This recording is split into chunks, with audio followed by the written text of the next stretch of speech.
Hey guys, welcome back. It is that time again. How's everyone doing? How was your week? Did you post a picture of your current beverage in the Premier Beers channel in the Discord? What? You haven't joined the Discord. There's absolutely no way. I mention it constantly. Get in here. Premier people, thanks for being here. Can I get some emote spam real quick? Be here for the premiere if you can, but I understand if you can't. Later watchers, I love you almost as much. Also, while we're on the topic of watchers, how the hell did 15,000 people hit the subscribe button? Assuming it's 15 by the time this comes out. If not, we're extremely close. And yeah, thanks guys. Thanks for watching. Thanks for button mashing. Seems the news last week was a success, so be tuning into that again. Easy content for me, right? I just sit back, I hit the remote, we watch the news together. It's a good time. Apparently, you guys didn't believe me when I told you that the host was extremely attractive and funny. I don't know why you wouldn't take my word for that. I appreciate everyone that apologized when they found out that it was the truth. So after that, after the news segment, we will go through the Ultimate Scammer rundown. There have been a lot of scams and scammers covered on the channel. Probably pretty hard to find some of that stuff. So I think it makes sense to do a nice overview. We'll take a look at all of that, at least most of it. If I miss anything, let me know. But we'll take a nice gander at what we've seen.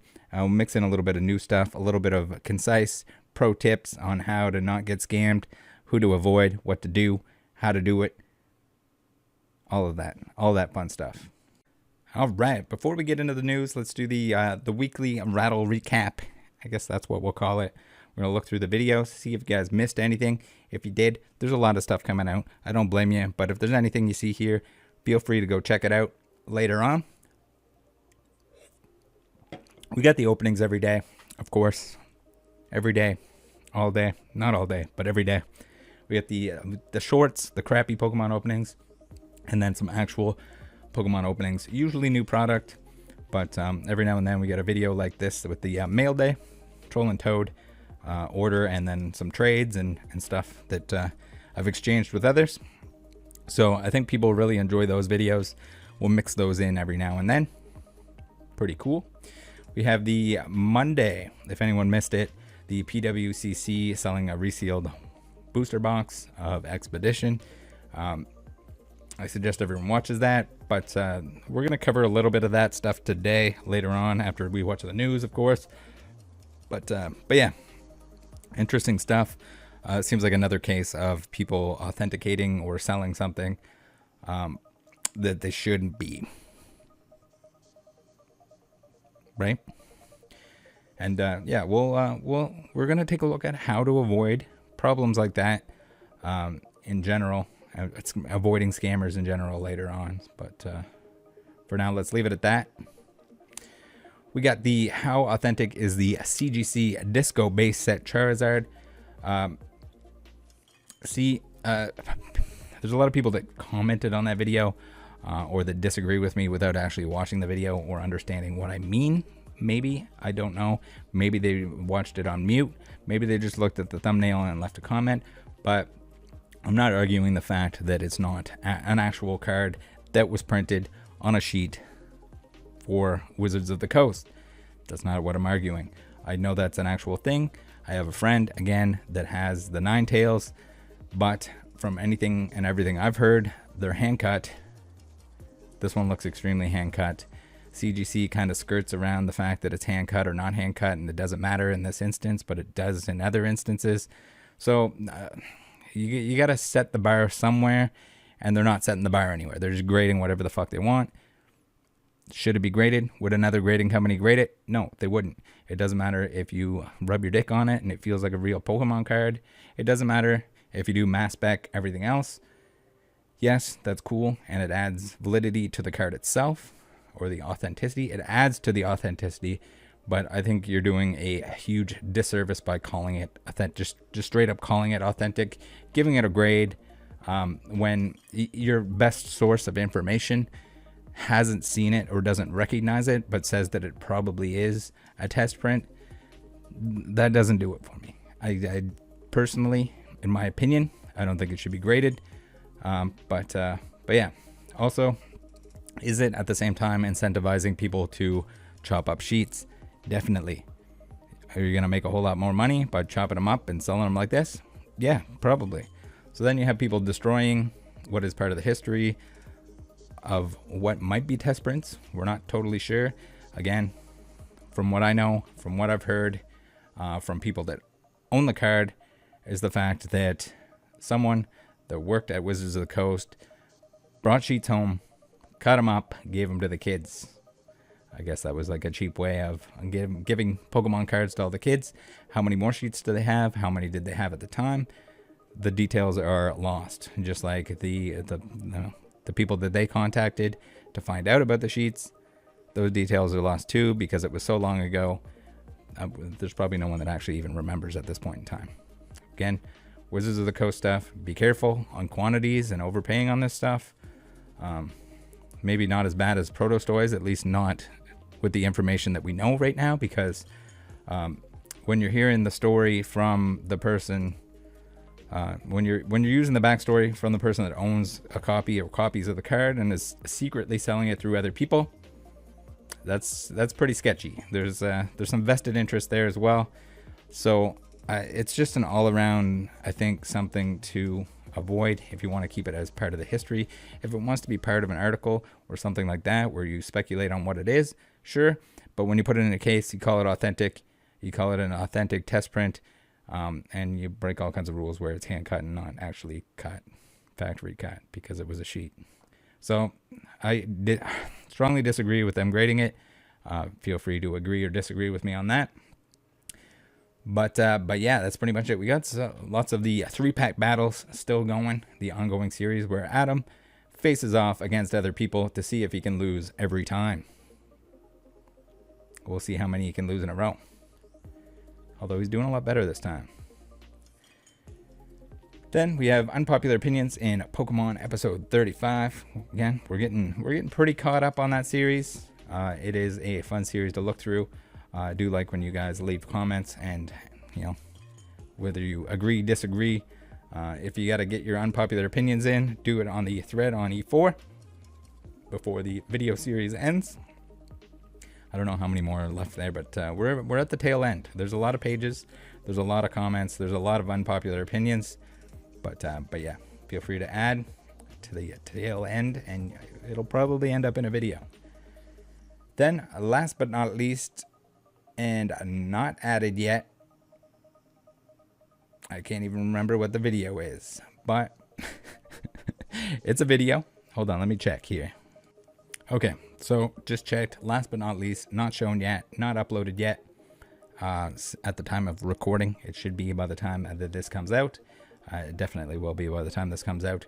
But we have some people with what I would call Leonhardt inspired promo Pokemon card repacks. You know them, you love them.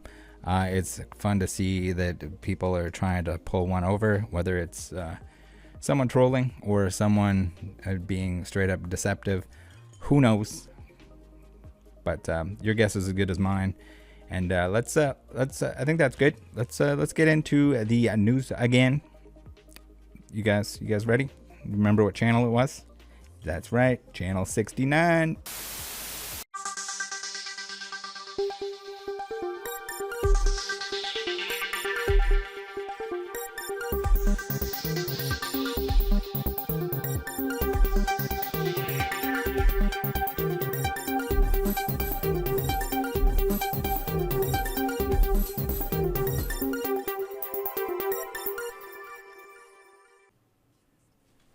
Yeah, we're live. Good. Can you guys give me a countdown or something?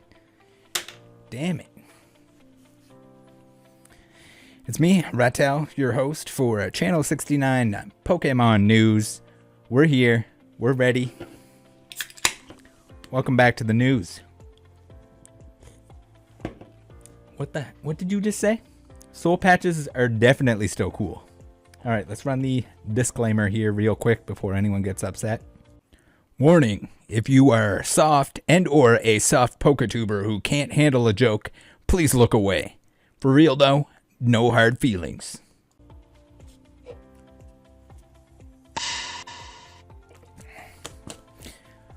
First off, I'd like to congratulate Frosted Caribou for getting the chance to host the North American International Championships. It seems she's come a long way from not being able to name the Tapu Lele on the side of her Elite Trainer box. What's this say? She doesn't seem to know the difference between Mew and Mewtwo? You can't be serious. She called Mewtwo V-Union Mew V-Union? Surely that was just like a one-time slip-up. I guess we have the footage ready from day one. Because as we could see from that control match earlier that Mies is playing now, the Mew V-Union does do damage. I think it was every single piece of the Mew discarded in there. The first way we saw it played was with that Mew V-Union taking out knockouts and healing itself as well. With a very unexpected deck, the Mewtwo V-Union alongside Miltank. I mean, if it keeps performing this well, we could see it later in the day as well. I mean, the fact that we've featured this deck now twice, potentially seeing the Mew, I always say the Mew V-Union versus the Mew V-Max, that would be pretty wild to catch as well. Yeah, that was pretty bad. But maybe she just had a bad day one. Surely someone told her and she stopped calling Mewtwo Mew. For the second broadcast. Was that? She didn't. Oh, okay. And even with Trainer Chip putting a huge emphasis on the fact that it's Mewtwo. What? And she's also eager to correct him during the broadcast. All right, run the clips. Day 2. Let's take a look. Oh, the deck that everyone has been sort of scared to go up against. You know, all of our interviews, that big question that we asked, what are the matchups you don't want to see? What are you kind of looking to avoid to be able to kind of have an easier, more comfortable process into like a top 8 position? And the answer has always been that control stall Mew V-Union deck. Into top cut, Sander Wojcik from the Netherlands with his Mewtwo V-Union Miltank deck. Yes. That's 35 nice. Match points. I do believe playing Arceus V-Star with Duraludon, if I'm not mistaken. Or not Duraludon, excuse me. Inteleon. Duraludon, Inteleon. I was about to say, whoa, Chip, no I missed something. All right, it seems like we have a call from a viewer. Let's take a look at that. Hopefully it's not the Carabooner. What the hell did you just say about our queen? Seriously, guys? I told you do not take calls from the Carabooner, and I get this. Is this a joke to you guys? Is this funny? He spelled Carabooner with a K, and you fell for it. Jeez, and now are you drawing on my screen here? What is it gonna be? Oh, I see what you're doing. Is that a fat Pikachu? It sure is. All right, fair enough. In other news, TCA Gaming, aka Rusty, is now a dirty CGC shill. Hate to see it, and I think I speak for all of us when I say I hope we don't end up with another Squeaks Game World.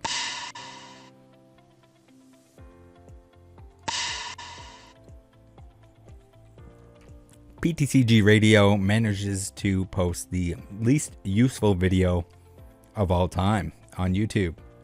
It's a price guide that was outdated during the time it took him to upload it. Danny Phantom. Danny, can you please take a few more thumbnail pictures? You or your editor is either lazy or they don't have enough photos to work with. You think we didn't notice you winking at us the same way over the past 2 months?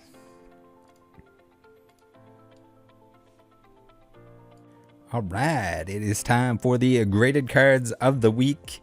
Everybody's favorite segment.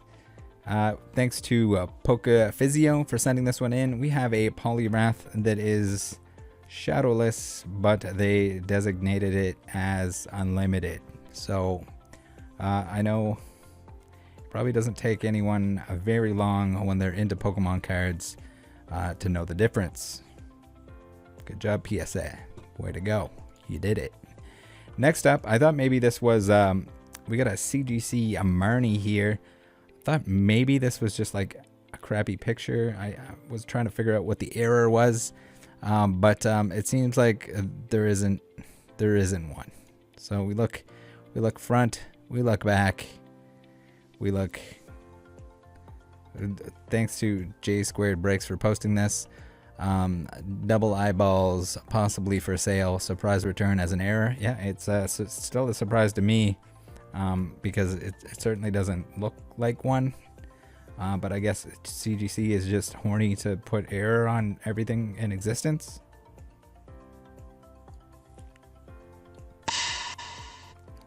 Nostalgianomics came out with this video. Is Pokemon investing recession proof? And I'm still trying to figure out how it took him at 12 minutes and 35 seconds to say the word no.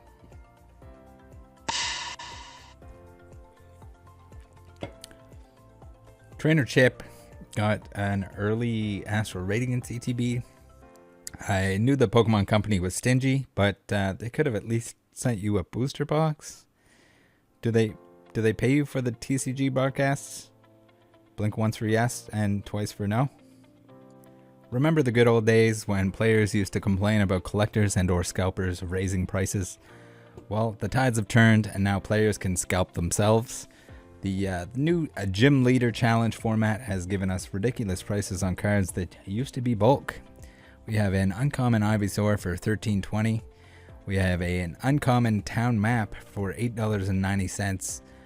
We have a regular rare Masharna for $17.50. And the best of all, we have a regular rare Roserade for $34.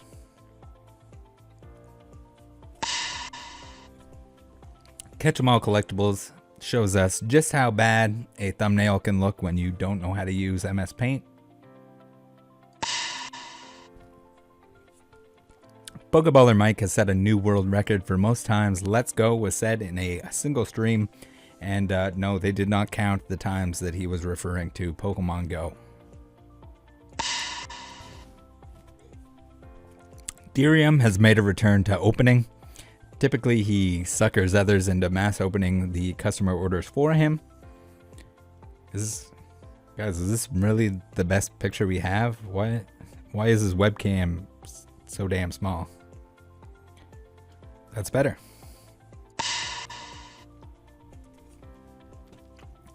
Speaking of small thumbnails, the Pokemon Evolutionary is giving Diriums a run for their money on who can have the smallest face cam. It is time for Open Mouth Thumbnail of the Week, the interactive part of the news. I need you guys to vote 1, 2, 3, or 4 in the poll, chat, and comment section. Bonus points if you include your reasoning. We have this is how it's going to work. I make up the rules as I go. We have number 1 here, the returning champion from last week. The person that wins the week prior is going to compete again. That's just how it works. Deal with it. We got Pokerev here with the 1 million sub Open Mouth. Number 2, we have Danny Phantom putting the O in Pokemon Go. Option number 3, Island Grown with the full angry eBay shill O face. And last but not least, number 4, we have Deep Pocket Monster with the assistance from an emoji. Last chance. Enter your vote now. We have number 1, Pokerev. Number 2, Danny Phantom. Number 3, Island Grown. or number 4, Deep Pocket Monster. Pokemon Unwrapped has been caught cutting the top off English booster packs. That's kind of weird on its own, but he claims this was to save time, then proceeds to include the part where he cuts all 36 individually, barely sped up. Gary, aka King Pokemon, seems to have started his own competing news broadcast from 10 years in the future. It's a good thing we can easily discredit all of it because we all know MetaZoo will still suck in 10 years. Well, in this last 10 years, really not much has happened at all. MetaZoo is still number 1, Pokemon is still number 2, and everything else is far behind. Thanks, everyone, for taking this so well. This is Rattle from Channel 69 signing out. All right, we're back. Time to do the segment about scams to look out for. If you're new to the hobby, this should be extremely helpful. If you need help with any of the particular sections that I'm going to show, chances are there's a video on it because we're covering a lot of the videos that were done already.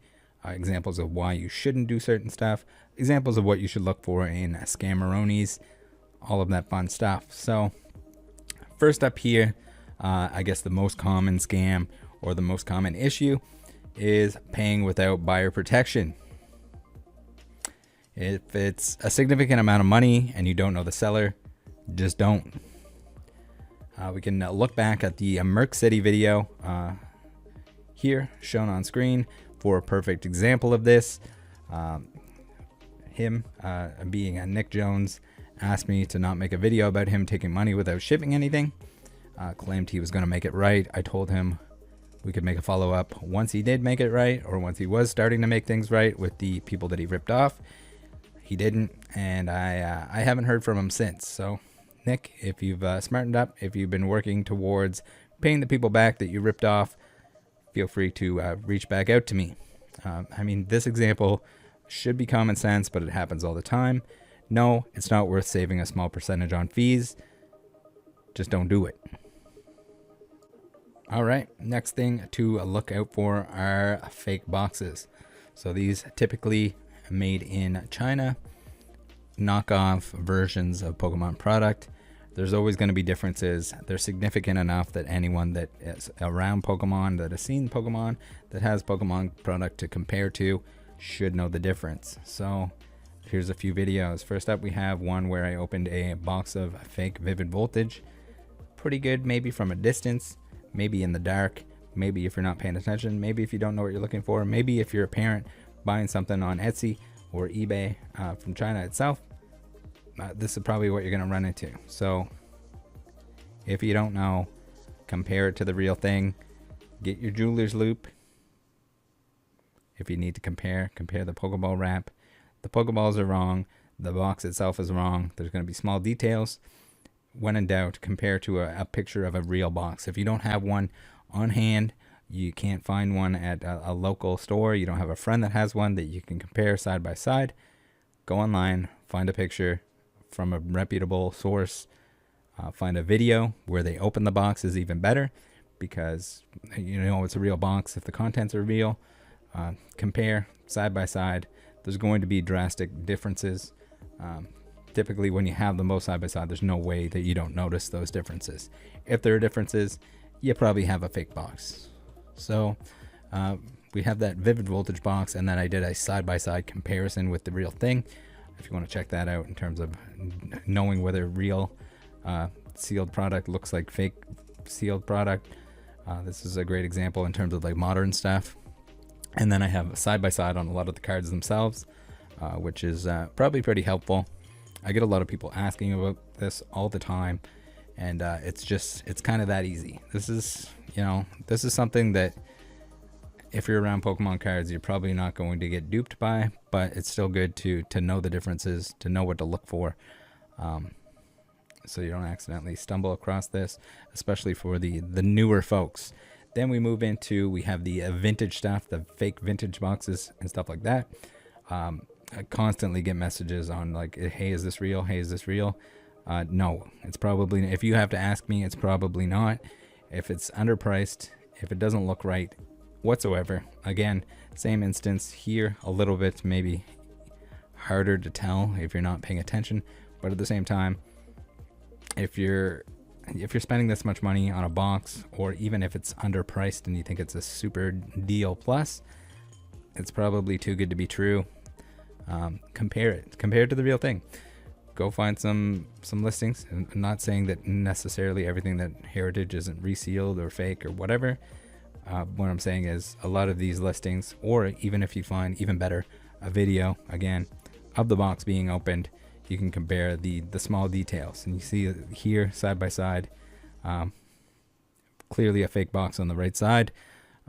Again, I'll put a little tidbit or a little up above. I'm not sure how many you can add per video, but I'll try and put links to all of those above. If not, just search out the title that's down below, if I'm unable to actually to pull up enough of them. But this is the kind of stuff, just compare. 99% of the people that are asking me to authenticate something for them, if they just look up images of the real thing, look up videos of the real thing, they wouldn't have to ask me. But again, if you don't know, you should not be buying a box that's tens to hundreds of thousands of dollars. Here we have the fake first edition jungle box.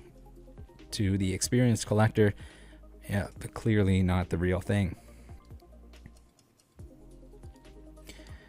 Now, we'll get into reseals. So, reseals are, I don't know if you guys can hear the thunder in the background. Reseals are special because there's different kinds. And again, we want to know, does it look like known real examples is basically where you have to start, what you have to go off. And again, do not buy if you don't know what you're looking at. So, starting off with reseals, I got a step-by-step guide here. I guess this is the process of elimination that you should go through. Number one, make sure the logos are correct. If it's missing the R, the copyright R, or the registered R, if they're going in the wrong direction, if they're the wrong size, if there's the wrong spacing or frequency of the logos themselves, the Wizards logos or the Pokeballs, get out. Get the hell out as fast as you can. Again, this is going to be comparing to the originals, ones that are known legitimate. That will eliminate, got to be 95% of the sketchy wetchy boxes. So, 2 is the box marked from being open? So when you set it up as a display or it's sitting around empty, it's going to take damage. You're going to see flaps that are flapped that shouldn't have been ever flapped if the plastic never was removed from it. Yes, there's a good chance that someone's going to like push the flap down and peek inside, but the amount of damage, especially in the seams along the sides, when you're setting it up as a display, those are going to be creased heavier than if it's just, in the wrap and would happen to get bent a little bit. So number 3, do the blemishes on the box themselves match the blemishes on the wrap? This is much easier to do in person, but most of the reseals that we've seen aren't even close. You see damage on the box, it's not on the wrap. Either the wrap is too clean, or oftentimes, like if they do modify the WOTC logos to make them look like they're worn, damage doesn't match up. So for someone to 100% create blemishes on the wrap that match the box inside, it's not going to happen. But again, if the pictures are bad, or just go by pictures in general, it's a lot harder to actually authenticate it. So that's going to tie into something later on. But yeah, let's get on to number 4. Who is it coming from? Is it someone reputable? So is the box tied to someone or a business that has a reputation that's on the line? Again, a little disclaimer here. Do not rely on an auction company, BBCE, or whoever to authenticate it for you. You need to follow the other steps here. It's not going to do it, as we've seen. Having some amount of Instagram followers, whether it's a lot or a little, or some sketchy, detchy, razzle, McDazzle following, that does not count. That is not part of it. It doesn't matter. We've seen countless Instagram accounts where they have, you know, a bunch of followers because they just follow each other back, kind of thing. It doesn't matter. Or they could just buy an Instagram account. If you don't know who they are, you shouldn't trust them. Number 5 is who owned it before them. This shouldn't be an awkward or unreasonable question on a box worth tens of thousands of dollars. It's extremely important. Probably the most important. If they can't tell you or they don't have time to check into it, don't buy it. That's it. Number 6, is there a payment method that will allow you to get a refund? So this is where we gotta stray away. We gotta stay away. If it is a crypto, PayPal, friends and family, etc., payment only, that's a big red flag.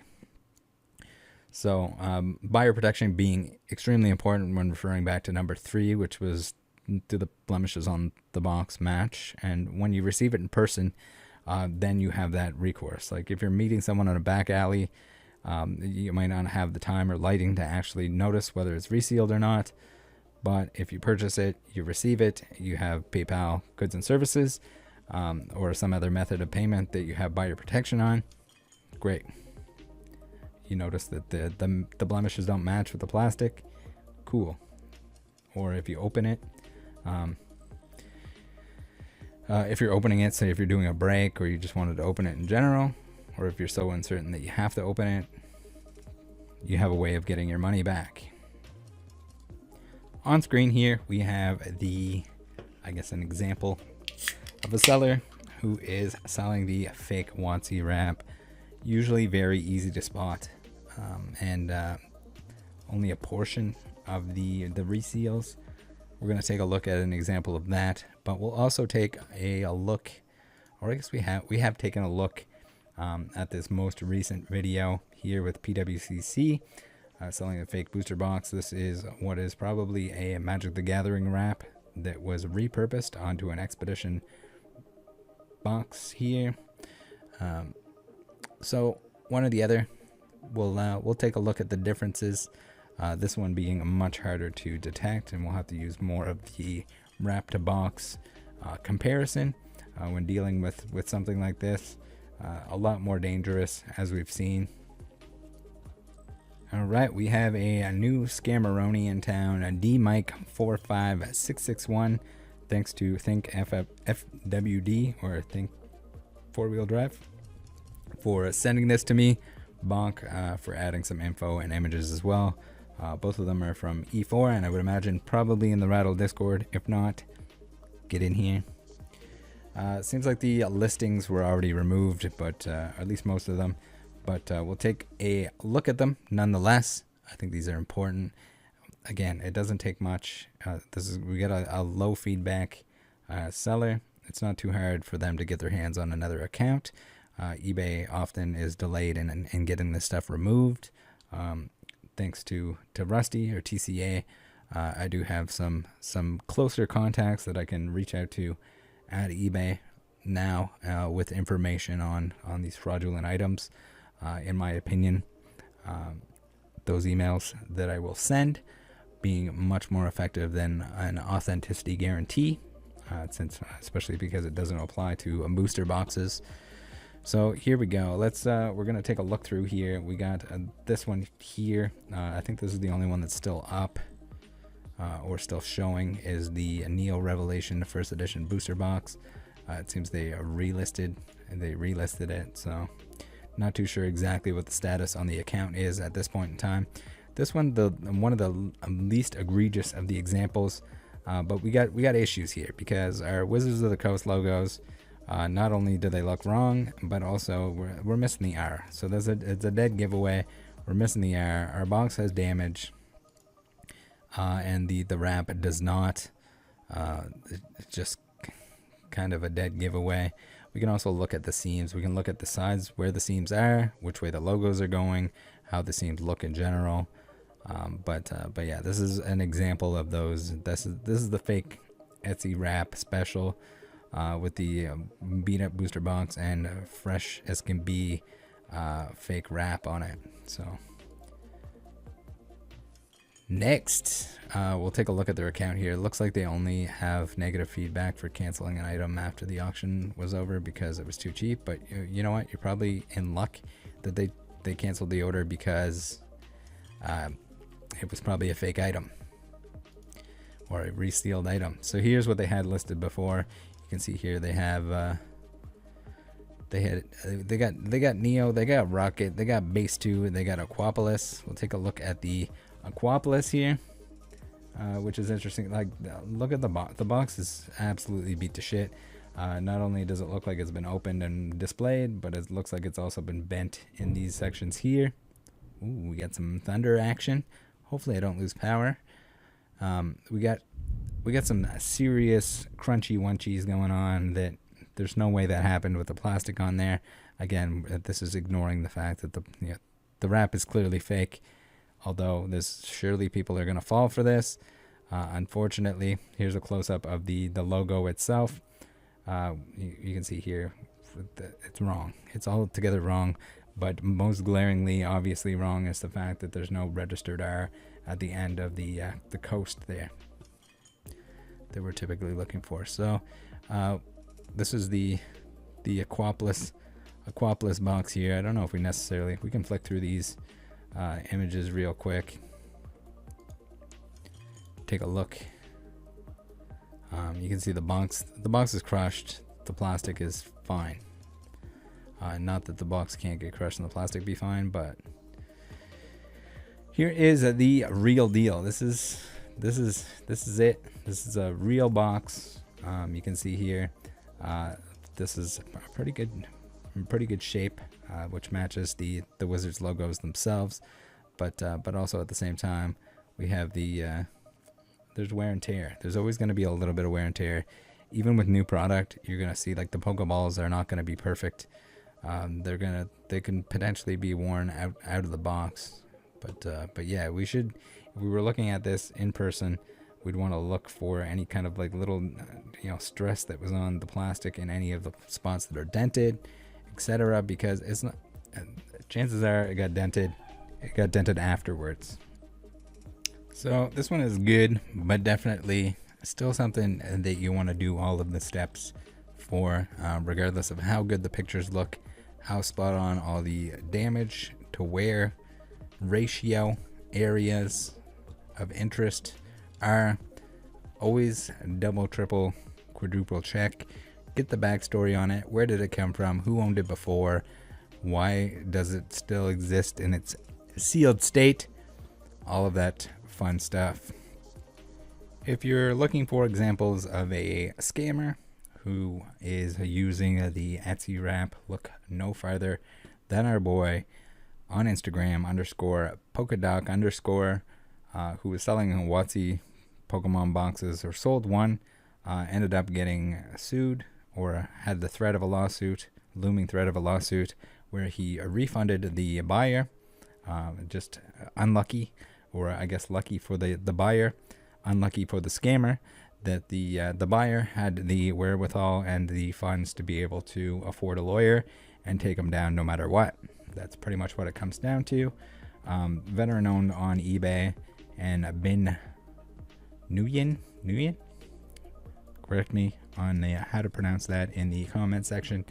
I'm still not sure. But yeah, I had a friend of Binh's reach out to me recently, which I thought was pretty funny. He thought I went too hard on him, that people, make mistakes in the past. And I had to remind him that this was in the recent past. And not only did he sell somebody the legendary collection box that he resealed, but he also was going to sell him more boxes that he resealed. So after getting away with it the first time, he decided, hey, it's time to double, triple, quadruple down and try to sell this person some more resealed booster boxes. So not only is he a shithead, he's a shithead that tried to, get a shithead multiplier and sell more resealed product, which clearly, if he's using the excuse that he got these from somewhere else, these were from a storage unit, typical scammer story. So no, I wasn't going too hard on him. Binh, if you'd like to make a follow-up video, I've already made the offer. Also, I don't appreciate the threats. You can eat a fat one if you're going to treat it that way. But when you feel like making a video and opening up your fake resealed booster boxes on camera with me, then let me know. Then I'll believe you. Then I'll believe that you've changed. Until then, keep an eye out. Make sure you're not buying anything that looks like the boxes in the photo here, or in the video rather. Next up, next example of the Etsy nonsense is Arjun Dhillon. He had the resealed booster boxes, resealed theme decks, fake stamps on Shadowless, and other WOTC set unlimited cards, and just fake cards in general. He's like checking all the boxes for every scam you could ever scam in Pokemon. So that's why there's 4 videos and maybe more to come in the future on him. Here we see these are 4 boxes that he got caught. He's pretty dumb. He got caught with all 4 reseals, Etsy wrap reseals. So check out that video. We got a second video here. We got fake stamps. Here's an example of the fake stamp. Yes, even though your card is graded, no, it is not safe from fake stamps, fake cards. It happens. They grade them. No, it's not any particular company. They all have done it and all will do it in the future, I'm sure. Remember, the grading company, they hire people that don't make very much money and don't have very much expertise. Otherwise, it would cost a ton of money to grade. They wouldn't make a profit. There's a reason that they can afford to do all the stuff that they do, and that's not by spending top dollar on someone to look at your card for, an extended amount of time. It's some guy that probably really doesn't know what he's doing, looking at it for maybe 30 seconds, touching it with his mayonnaise fingers for 30 seconds, pumping it out. Yes, we had the Arjun fakes, PSA, BGS, AGS. I don't know if any passed through anywhere else, but it wouldn't surprise me if they did. So that's video number 2 there. Video number 3, this showcases the fake theme decks, the fake boxes. Again, fake wrapped for days. Absolutely ridiculous. The stamps, he was putting stamps on the Shadowless cards, so he got caught a lot of times trading and buying a lot of Shadowless cards that all of a sudden magically turned into first edition cards, and just repeated the process over and over again. So there we have video number 4 here. What does Kanye West have to do with it? This is a wild one. I can't say I saw this coming, but it turns out that our boy Arjun is already in trouble on the federal level because of wire fraud. So he worked alongside Kanye West on a project at one point in time, and had tricked somebody into wiring him money with the excuse that it was for Kanye and Kanye related things. Turns out it wasn't. He was just trying to scam somebody. So he's already in Daddy Law's lawful book of lawless fuckers, and yeah, so it's just gonna add on to that the fact that he's scamming people for what has to be probably $100,000 or more in Pokemon cards. Pretty cool. So let's take a look at a couple examples of cards that are fake, but even the grading companies don't seem to catch. They were graded by grading companies. Yes, even your PSA, your BGS. If you're into niche items, make sure you learn everything about them. There will be a community, even though it might be a smaller one, if it's something that's extremely niche, like the 2 types of cards that we're talking about here. But clearly the grading company didn't take the time to do that for you, so you'll have to do that on your own. That's pretty much what it comes down to. Here we have on screen is a Beckett example, but these were graded by the other grading companies as well. It is a fake Top Sun Charizard, and even then, it was not only was it graded, but it was also sold by Heritage Auctions. So this is the no number blue back, and again, I'll put the link on screen, or just type in the title of the. I guess it's not showing the blue back on the end there, but just type that in to YouTube, and you should find the video. Probably pretty much everything you need to know to avoid those fakes. They are kind of everywhere. you might call them. But yeah, if that's something that you need to learn about, then that video is probably the easiest and best way to do so.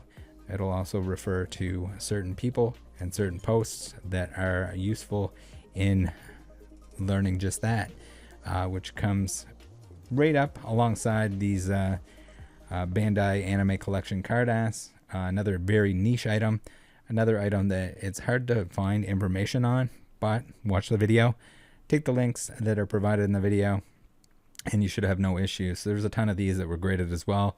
Again, something that the grading companies probably just got greedy and wanted to take some money for something that they probably shouldn't be grading, or they're worried about their competition grading it when they don't, and business going elsewhere. But make sure with these two things in specifically, a lot of the Japanese stuff, make sure you know what you're looking at before you're buying them. It's very important. So for you people out there that are going to say, Rattle, I don't have the means, I don't have a microscope, I can't verify my cards, I need the grading company to do that for me. Well, I got news for you, you don't. All you need is $3. Get yourself a jeweler's loop. Watch the series, which is kind of outdated at this point. It's a little old. It might be a little cringy, but Pokemon cards under a microscope. I can't even remember how many there are. Probably like 10 of them, I would say. Yeah, I think there's 10 of them. Just looking now, and yeah, go through that. It'll teach you everything you need to know. Compare it to a real card, especially easy with the back, because the back of Pokemon cards hasn't changed in English and only changed once in the Japanese end of things, other than like some really obscure examples. Most fakes that are just straight up printed fakes are not going to have the matching rosette pattern. It'll either be a scan and a printout, which will look like absolute dog when you take a look at it under magnification. 30x loop, like $3 on eBay or Amazon or whatever. You can get fancier ones. It's not necessary. I also picked up recently, and I'll probably do some videos with this. It's basically a UV light, $10. Gives you a pretty good idea of, comparing one to another in terms of the materials used. Yeah, the CGC fancy images probably weren't taken with just like a $10 flashlight, but that's all it takes. I don't know how well it'll show up, but it's just it'll give you a nice blue light, and anything that's white kind of really reflects like crazy. Black light basically. Black light flashlight, good to have on hand as well. Not as necessary as the loop, but yeah, if you take the time to watch the microscope videos, I think that'll do wonders. And then there's also a thread on E4 called the Giant Microscope Resource Thread. I think that's what it's called, something like that. Microscope Resource Thread on E4. It goes through a lot of the like first edition stamps and everything else, what to look for, where they should be, what they should do. A lot of the stuff is so painfully consistent, other than like the cutting process. But yeah, it's a good place to start.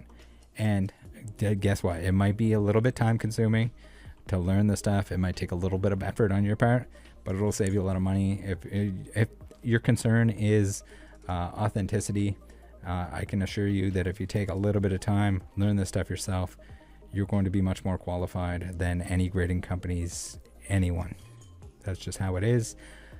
Anyone that's actually qualified for that stuff is not going to take the wages that they're paying. All right, so next thing to look out for is the fake stuff. Not necessarily the fake items, the fake cards, the fake boxes, the fake reseals, the fakes.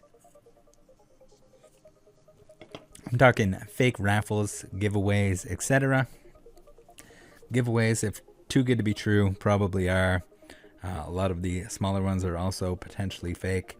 Fahim here, who we have many videos on, if you want to check those out, was faking giveaways. I think the last one was supposed to be like $10,000 or something, $1,000 a week or a day. He changed it a million times, but it was all fake, all the way down to the $100 giveaway that he first did. I guess he got away with that. He got some attention for it, so then he decided he was gonna go big with it. So man, I don't know, guys. Like, there's this like weird amount of people online that are so desperate for free shit that they'll just believe anything, and they're just like, well, I guess if he's lying, then like worst case, I just fed into it. But yeah, I don't know. That's the kind of the worst thing that can happen.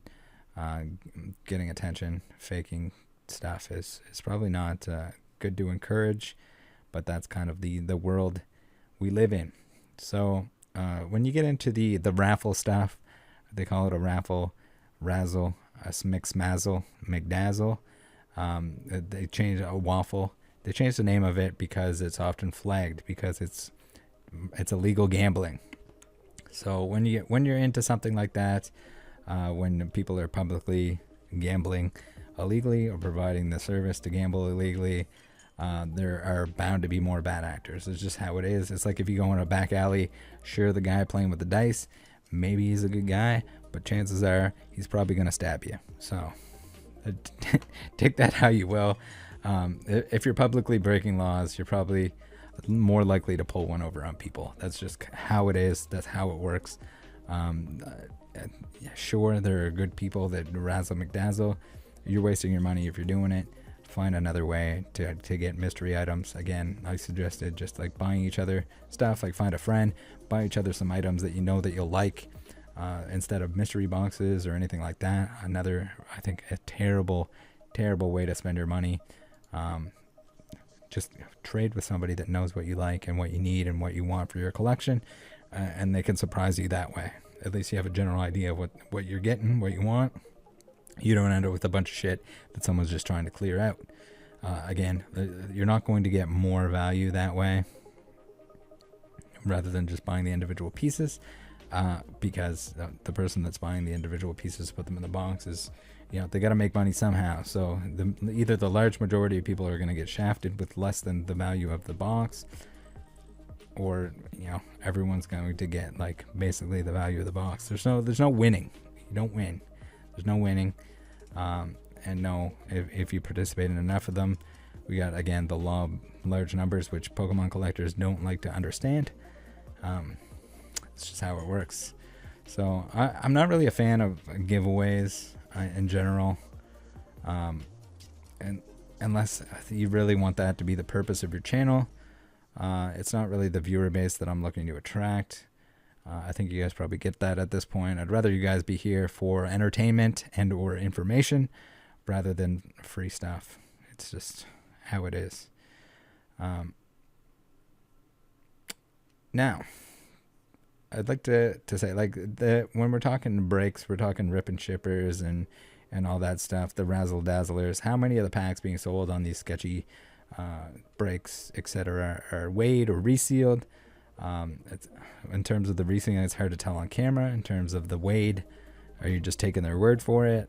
How does that work exactly? We've heard stories about a certain J-boy that may or may not have been, razzle-dazzling weighed packs that he received from a certain trainer of the Cool Ryan. But yeah, it's all stuff that you can easily avoid. There are other better ways to enjoy the hobby. Outside of that, you don't need to go down the back alley. Stay away from the back alley, for the love of God. So if you're just looking for that same sense of community and people to open with, buy your own packs. Jump on the Discord for a happy hour, or just even if you just let people know that you're looking to open. I'm sure some people will jump in there with you if you're itching to do it during the week. There's a good chance some of the good people in Discord will hang out with you and participate. Personally, I would much rather watch somebody open their own packs than me open their packs for them. Maybe that's just me.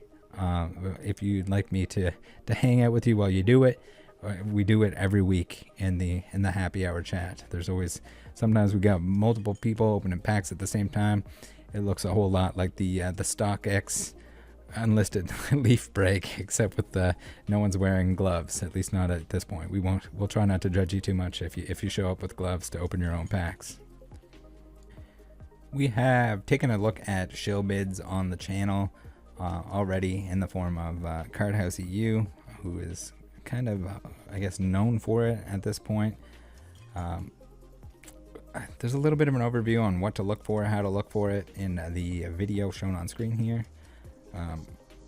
So you can check that out if you want a little bit more detail on it. This is a little bit less dangerous as the buyer, as long as you're, you know, not going balls to the wall, or you're not looking at something that's extremely hard to come by, as long as you're pricing it based on other sales, on what else is available.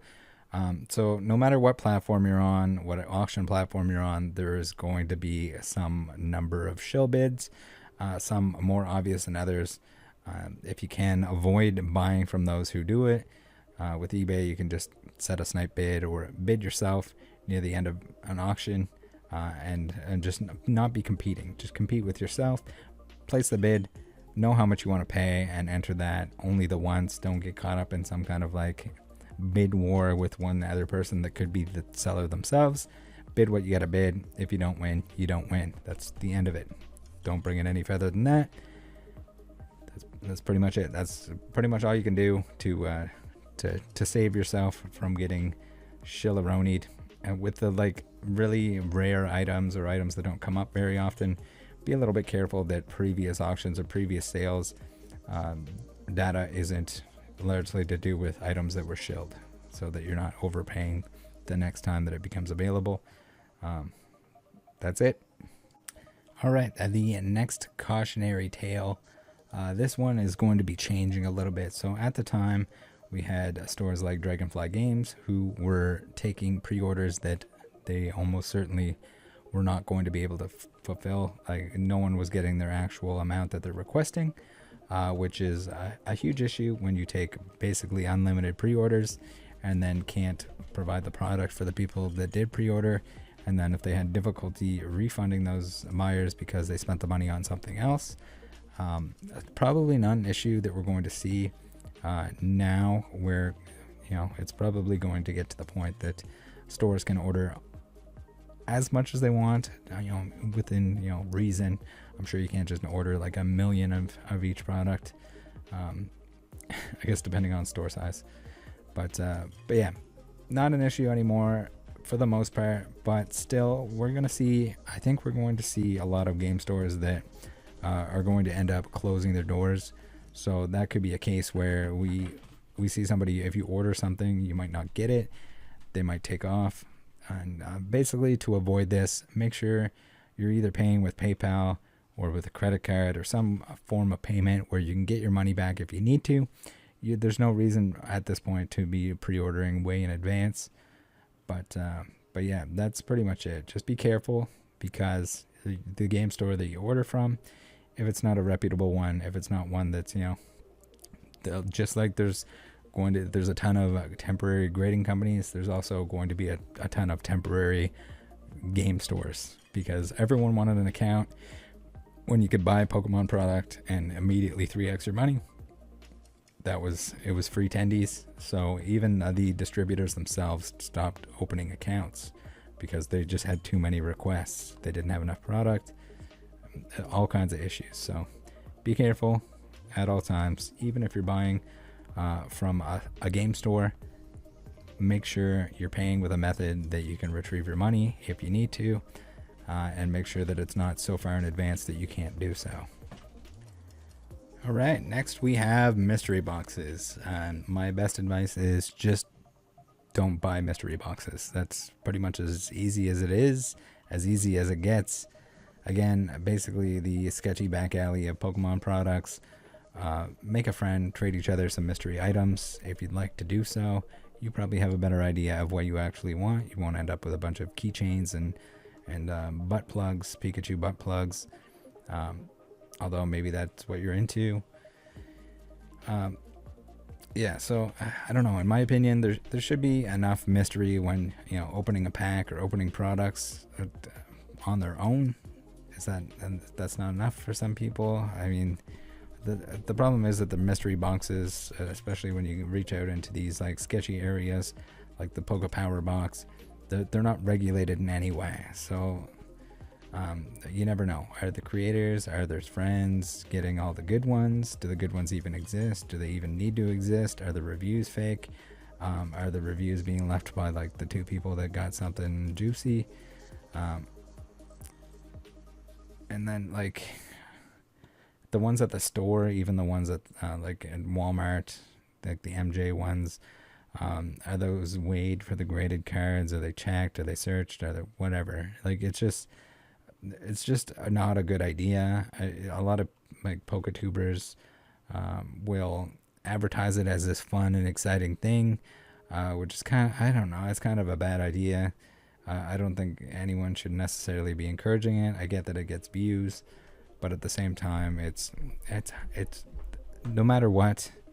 I shouldn't say no matter what, but for the large majority of mystery items like this, they're predatory. They're an attempt to get rid of stuff that nobody wants. They're an attempt to make some extra money on an extra gamble factor that just shouldn't be included. So on screen here we have the Noah's Poke Power boxes. I think this is the first of 2 videos. He advertises them as monthly, but it ends up being months before you get them. So that you'll get you order the January box in January, but you'll get it in March kind of thing. And the packs included weren't out when you ordered them, when you ordered originally. They'll contain modern packs and vintage bulk that you could have just purchased locally for a lot less. There are a couple videos on these trash-tastic mystery boxes on the channel, like I mentioned. If you want more detail on that, Noah went full berserk. He's probably still got comments all over them. He went full aperoni on those, so that's pretty entertaining. He decided to use PokeRev's video and face all over his website without permission, which was also pretty funny stuff. But yeah, guys, stay off the mystery boxes for the love of God. Guess I should have mentioned it during the Fahim portion, but stay the hell away from fractional shares. It's not a good idea. It's almost certainly going to get you dicked in the butt with something that shouldn't be fractionalized. Just buy something that is within your budget. So I guess last but not least, the final step we're going to cover here is the scam buyers, specifically on eBay. So if you're selling cards on eBay, you're going to get scammed. There's predatory buyers on there that will claim that the item wasn't received. They'll claim that it was damaged when it wasn't. They'll return different items.